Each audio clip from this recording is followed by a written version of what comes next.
Let's be real. Most of us have this fantasy version of ourselves who's out there, crushing it, waking up at 5 a.m., drinking green smoothies, running marathons, writing books, all before breakfast. Meanwhile, real you is still in pajamas, halfway through a bag of chips, whispering, "Tomorrow I'll change for sure." Which, by the way, is the exact same thing you said yesterday and the day before that. And then you wonder, what's wrong with me?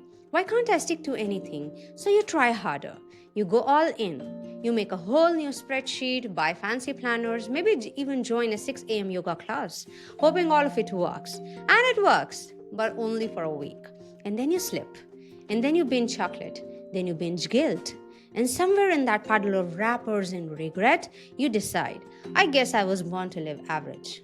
But here's the truth bomb, it's not your fault. Change is hard. Every change is hard. But don't worry, there's a 4 step process laid out for you, which we'll jump into shortly. Let's first understand the science behind why change is hard. Imagine your brain is like your living room, but instead of tidy shelves and cute throw pillows, it's chaos.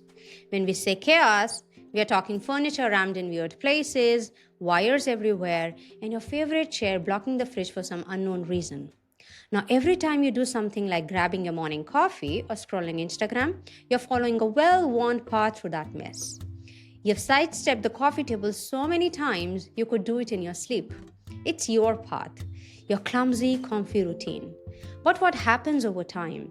Over time, that cluttered route becomes your second nature. You stop bumping into things, you stop thinking about it. It's your brain's version of, if it ain't broke, don't clean it. And why is that? It's because your brain loves saving energy. Rearranging furniture takes effort. Changing furniture, double the effort. That's why trying something new feels like trying to install IKEA shelves without the manual. Frustrating, backbreaking, mysteriously full of extra screws. So now you know why change is hard. Let's meet your inner duo for a better understanding. Inside your brain lives two roommates. The wise planner who loves calendars, makes to-do lists for everything, sets alarms, uses color-coded sticky notes. They are logical, organized, and totally convinced you can change your life by Monday. And then there is the impulsive toddler who hates pants, loves pajamas, wants cookies right now, believes that 5 minutes of effort is a personal attack. Now, when you want to change something, guess who shows up first? The planner, with a master plan, charts, and motivational playlist. But the planner only works if the toddler is on board. So when you want to make a change, the planner you sets up a new system, maybe moves the couch to a better spot, but the planner you could succeed to maintain that change only if the toddler likes it. So if the toddler you doesn't like it, they'll drag the couch back with cookie crumbs in hand. That's exactly why long-term change needs both. The planner to start the shift, the toddler to go along with it. Otherwise, it's like trying to clean the floor while the toddler keeps throwing Legos everywhere. Now let's apply this to a business scenario. Let's say you're trying to be more productive at work.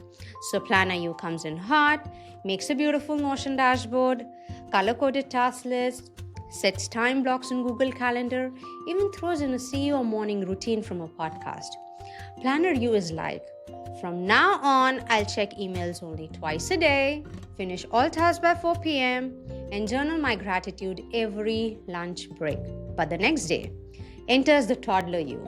Toddler you has opinions. Why is this gesture so uncomfortable? Let's check Slack for the 7th time in 4 minutes. Oh wait, what if I just reorganize my files for no reason? And of course, I deserve a break because I replied to one email. So suddenly that entire beautiful system gets ignored, forgotten.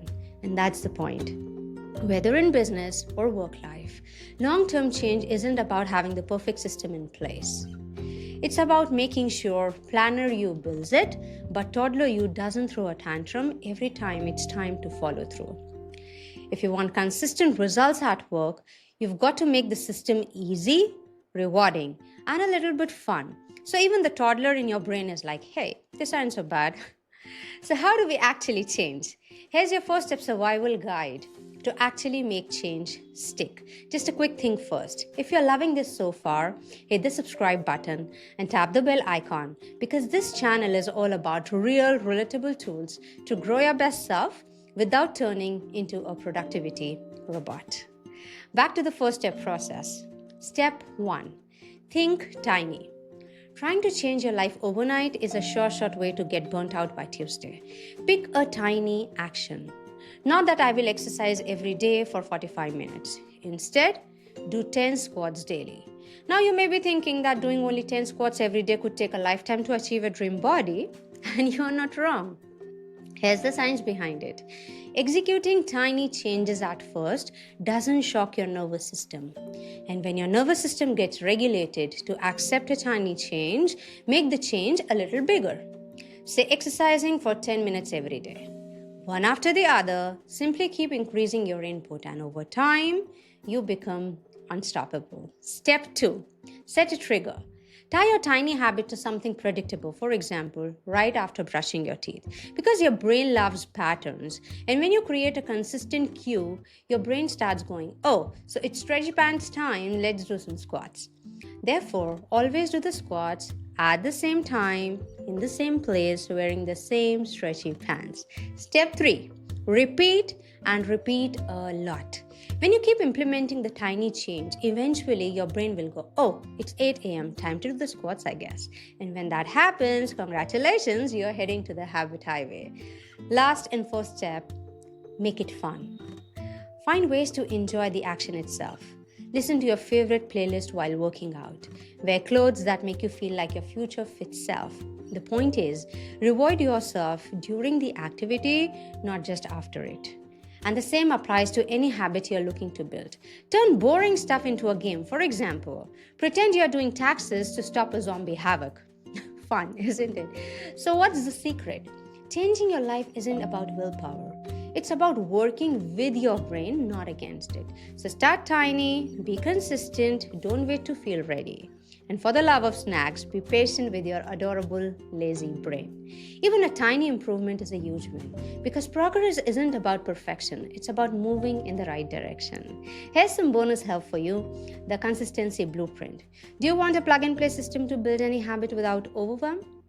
If yes, I've put together something for you called the Consistency Blueprint. It's 100% free, and inside you'll find step-by-step system to build lasting habits, science-backed tools to trick your brain into liking change, a gentle kick in the pants in a loving way.